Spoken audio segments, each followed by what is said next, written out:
As we move to chapter 13, we are going to cover all of this in one section, one lesson here, because the 13.1 and 13.2 are really just informational stuff to get us to 13.3, which is where we cover one-way ANOVA, which is analysis of variation or variance.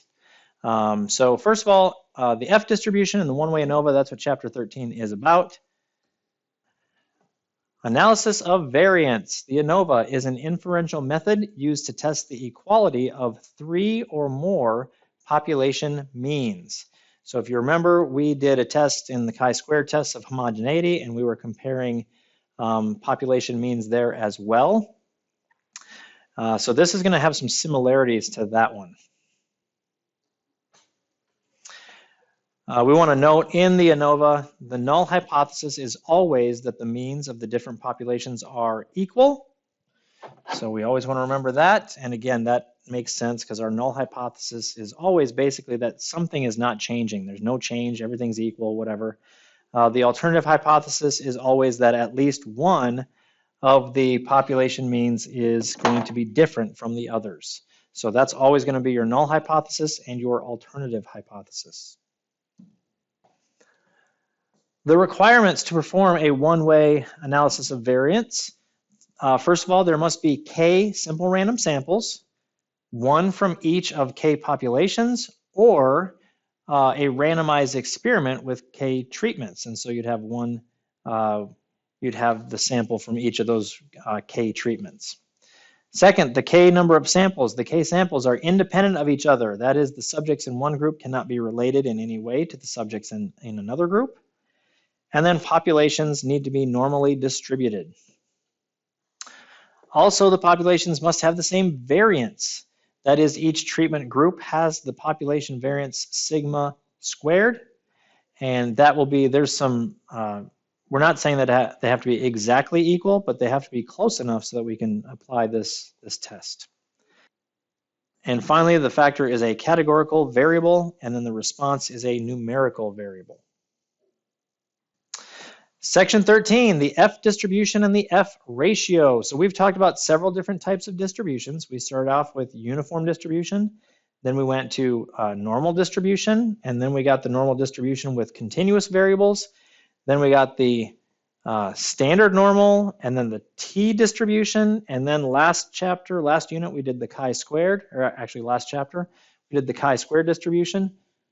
And then finally, now we're here to the F distribution, and the F distribution is also known as Snedeker's F distribution or the Fisher-Snedeker distribution. This is a continuous statistical distribution that arises in the testing of whether two observed samples have the same variance. So again, it's related to that variance. We call the variability among the sample means the between sample variability. The variability of each sample is the within sample variability. So just to kind of clarify, the between sample variability is when you compare, you're comparing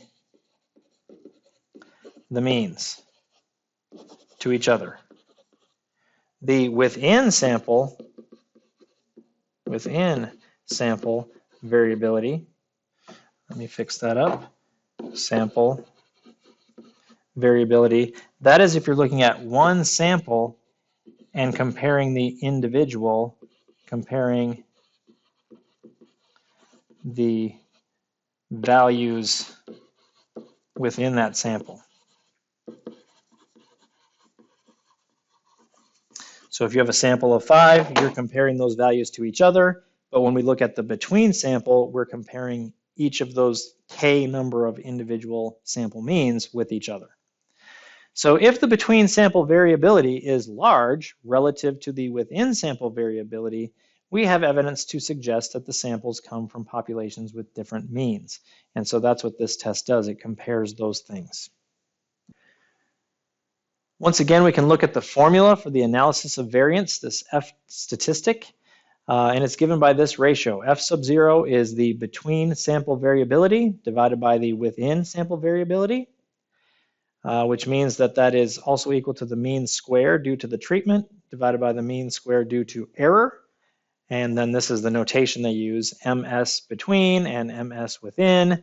That's the mean square, and for the between and the mean square for the within. So again, we won't have to do this because the calculator will take care of this for us, but we're going to go ahead and remind ourselves or learn for the first time that this is the formula for that. Now we get to section 13.3 where we actually talk about the facts of the F distribution, and we'll do some testing. Facts about the F distribution. First of all, the curve is not symmetrical but is skewed to the right, just like we saw with the chi-square distribution.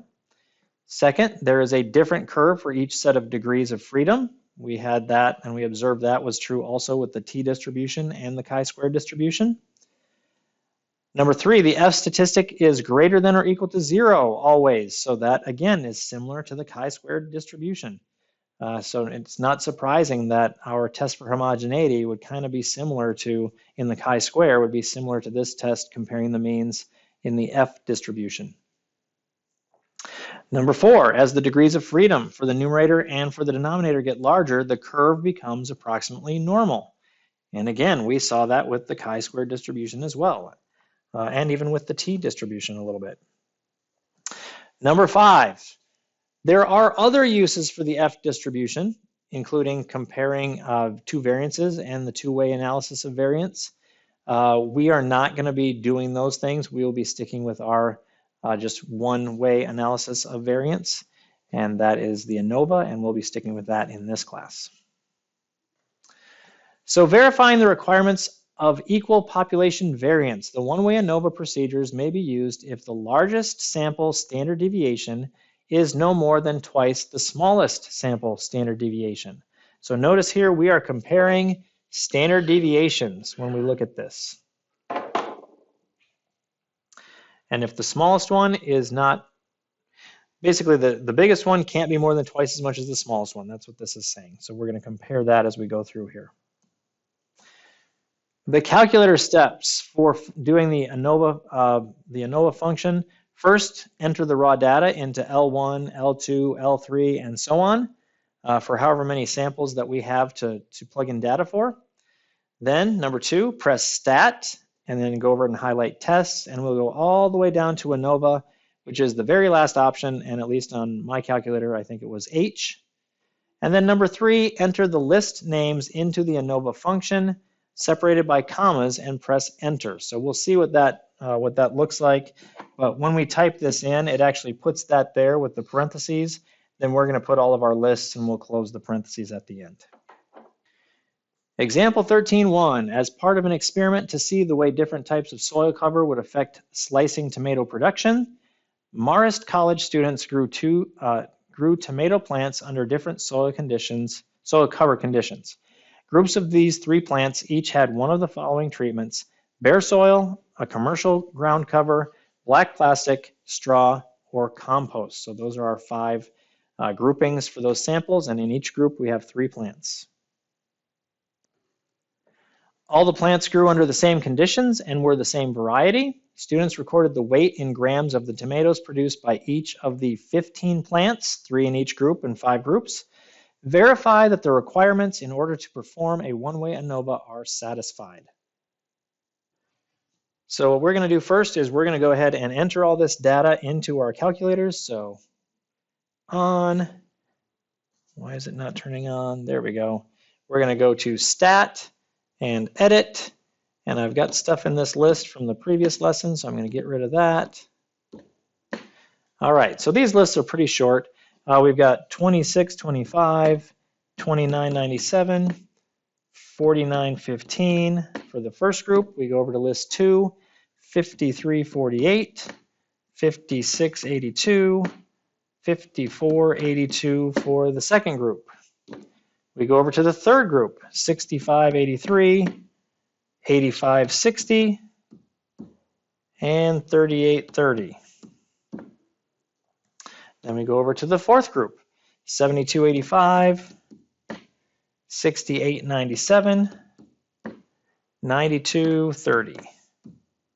And then finally to our fifth group and the last one, 6277, 7818, and 8677. So those are our three plants in each of those 5 different groups. So we got 15 total values. What we need to do first is, first of all, talk about, well, the population has to be normally distributed. Again, we've only got 3 members of each of our samples here. So if what you have to do is kind of think about the bigger picture. If you're planting tomato plants, there's no reason that that would not be a normal distribution, because you're going to find your average, and you're going to have most of the plants are right around that average size for the tomato weights produced. And then you'd have a few that are higher and a few that are lower. So there's no real reason that shouldn't be the case within this situation, because you have many, many, many tomato plants there. But then the more important thing that we're going to look at is the standard deviation of each of these groups. So to find standard deviation, remember, we are going to go to Stat, and we're going to go over to Calculate and choose number 1, the 1 variable statistics. And we're going to start with list 1, and we're just going to go down to Calculate. And in each of these groups, we are going to write down the S value, because that is our standard deviation. So 1, 1, 2, that's not what that says. 1, 2, 2, 9 if we round it off. And that's going to be good enough for us to compare doubling something. So let's go to the second group. So Stat, we're going to go over to Calculate. We're going to go to 1 variable statistics, but this time we're going to put in list 2. So second 2 gives us list 2. And we'll go down to Calculate, and we'll hit Enter, and we have an S value here of 168. Well, right there we can stop, because even if this isn't the smallest and this isn't the biggest, 1,229 divided by 168 is going to be a lot more than 2. Let me double check that with my calculator here. 1,229 divided by 168. It is 7 times bigger. Okay, so even if that's not the smallest and the biggest, even if it's an intermediate value, that's definitely more than 2. And so that tells us we actually should not use the F distribution or the ANOVA here for this particular data. In fact, we probably just don't have to, because when your variation is so small here and your variation is so large in the other one, it pretty much tells you that more than likely your means are not the same. But just for practice, we're going to go to the next slide, and we're going to go ahead and do this problem. We're going to test the claim that at least one population weight in grams of tomatoes produced by each condition is different. So again, our null hypothesis is that all means are equal. Our alternative hypothesis is that at least one mean is not equal. And again, this is our claim.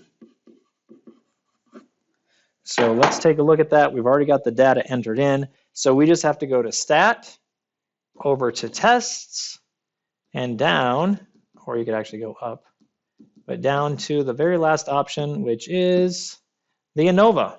Then we put that in, and here's where the part, it's a little bit trickier maybe, but we have to put in L1. So we're going to push second 1, and then comma, which is right above the 7, then second 2 for list 2, and then comma again, second 3 for list 3, comma, second 4 for list 4, comma, and finally we had 5 groups, so second 5 for list 5, and then we will close our parentheses and hit Enter. Now it gives us the F score, which you might be asked to identify in your homework. That F score is 4.48 approximately. And then the p-value, which we've dealt with in all of our testing pretty much, is 0.0248. Now notice they did not give us an alpha value to compare this to. So if you remember, our automatic alpha value, if they don't tell us, is alpha equals 0.05. So in this case, p is less than alpha. So just like previously, we're going to reject the null hypothesis, which means there is enough evidence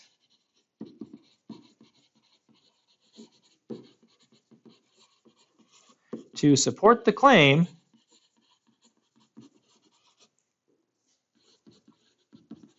that at least, I did that backwards, at least one mean is not equal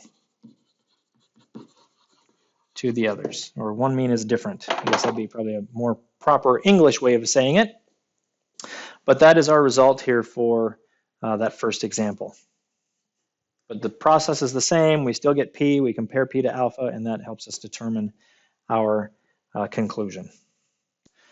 For example 13.2, the following data represent the weight in grams of pennies minted at the Denver Mint in 1990, 1995, and the year 2000.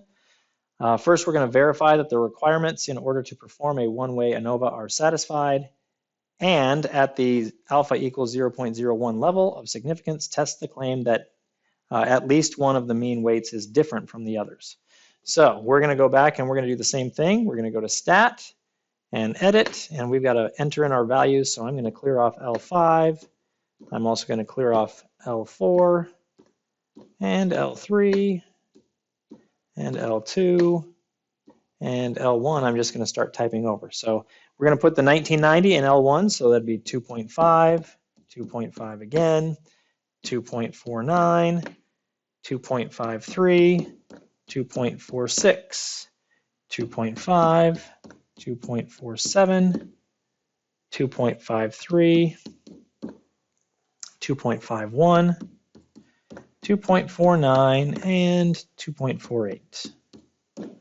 So that's 11 values. We're going to go to list 2 and do the same thing for 1995. So 2.52, 2.54, 2.5, 2.48, 2.52, 2.5, 2.49, 2.53, 2.48, 2.55, and 2.49.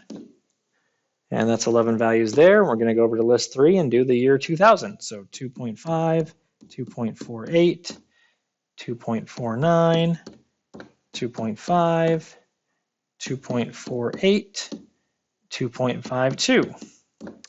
Then 2.52 again, 2.49, 2.51, 2.5, and 2.52. Enter. There we go. Now we've got all of our lists entered. We got to check and again, there's enough pennies produced. We can assume that that's a normal distribution for those pennies. And we're going to go and we're going to do we're just going to do stat, over to calculate, one variable statistics. Now I already have list 2 in there, so I'm just going to leave that for now, and I'm going to test the 1995 data first. We're going to calculate. So for the 1995 data, S is equal to 0.0243, 0.0243. Okay, then I'm going to go up and I'm going to do the same thing for list 1 and list 3. So stat, over to calculate. We're going to put in second 1 for list 1, go down to calculate, and for this one we get 0.022. 0. And then for the third one, same type of thing. Stat, go over to calculate, one variable statistics, but we're going to put in second 3 for list 3, go down to calculate, and we're going to get 0.0151. 0.0151. Now what we're supposed to do is take the biggest one, which is this one, and divide by the smallest one, which is this one, and make sure that that's not twice as big. So let's do that. 0.0243 divided by 0.0151. And we get about 1.6. So they're not exactly equal, but they're within that tolerance of one of them can't be twice as much as another one. So yes, we're okay to use this test. And let's go ahead and do it. Stat, over to tests, and I'm going to use the up button. That'll get us to the ANOVA right away. So ANOVA, and then we're going to type in, we need to use list 1, comma, then list 2, comma, and list 3, comma. Go ahead and hit enter. Our F value this time is 1.05 if we round off to 2 decimal places. The P value is 0.3614. So in this case, P is greater than alpha because alpha was 0.01. It's actually not even close. So our conclusion is we fail to reject the null hypothesis. And that means there is not enough evidence. I didn't even write down the null hypothesis in the alternative this time, but there's not enough evidence to support the claim that at least one of the mean weights is different from the others. So that is, remember our null hypothesis is that they're all the same. The alternative is that at least one of them is different from the others. And in this case, there's not enough evidence for that. In fact, the evidence pretty much says that they're probably going to be the same. And if you look at this, it's probably pretty clear that looking at the values, our value for the weight of the penny should be around 2.5 grams, looking at this data. So that is the end of section 3.3. You've just got 3 graded problems there, but again, it takes a little while to get them set up on the calculator and stuff, but go ahead and do those. If you get stuck, please don't be afraid to send me a message and ask me a question, and I'll be happy to try and get back to you as soon as I can on that.